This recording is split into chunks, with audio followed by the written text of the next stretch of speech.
I used to hear voices, and the voices said, "What are you looking for?"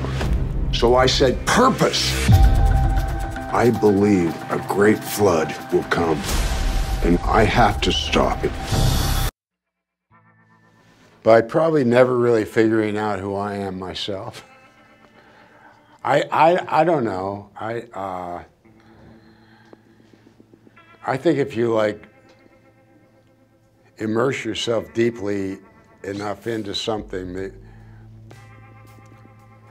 mean, the best review I ever got was were two reviews. One was from Urban Cowboy, and that was a guy who was a bull rider and a former convict, thought they just found a bull rider to play the part who had spent time in jail.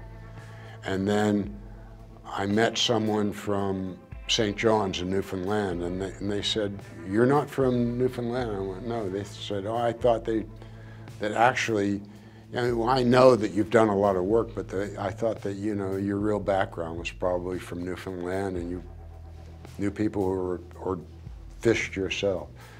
So, I mean, I've always tried to look at the behavior of the character I'm playing and wanted to honor the people who actually are that, more than please a critic or an outside audience, I guess. I'm super lucky to be doing something that I tell my wife every now and then when I get a part and they offer me all this money to do it, and I say, "Don't they understand I'd pay them to let me do this?" She says, "Shh. Yeah, shut up, don't say anything." Don't say anything. Yeah, in a way it was, but I started to see the world, the natural world, differently, spending so much time with the indigenous people. May I ask this one, when I finished doing Crazy Dance and Song, and one of the older guys, he didn't know how old he was. He doesn't celebrate his birthday. He thought he was probably in his late 80s. And he came over and hugged me and said, "Well done, well done." And we were talking, and I said, "What is it that Westerners, that Europeans don't understand about you?" And he said, "Well, here's one thing.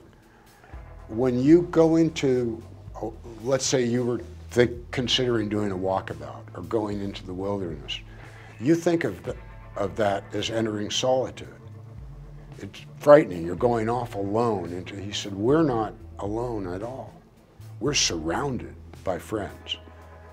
And I realized in an 150,000-year-old belief system, when they are talking to a rock or the rise of a hill or a snake, it's as real as you and I talking to each other right now. And so, in a funny way, the deeper I got into that and played the part that Damon had written, I didn't feel alone. If that makes any sense. I mean, there's two answers to that. One is, talking to Damon, he said if Hemingway was writing for the media now, he would be writing feature films. Tolstoy and Dostoevsky would be writing TV series. That there are some stories you can't tell in 2 hours. And I started thinking, well, that's also can be true of performance. That you need a long haul to deeply investigate a character and to get deeper and deeper into it. The thing about television, because